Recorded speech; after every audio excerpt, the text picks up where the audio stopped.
আমাদের সাথে ইতিমধ্যে যুক্ত আছেন মোহাম্মদ ইকবাল, মোহাম্মদ শেখ সোহেল, তারপর হচ্ছে উন্নি মিয়া আলম, ইলিয়াস মিয়া, তারপর হচ্ছে মোহাম্মদ হোসেন সহ এবং আরো অন্যান্যরা যারা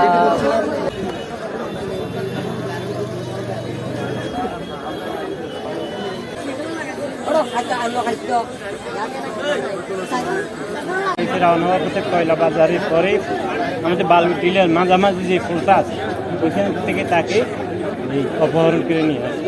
আসার পথে চতুর্দিকে মানুষ খোঁজাখুঁজি করতে থাকে।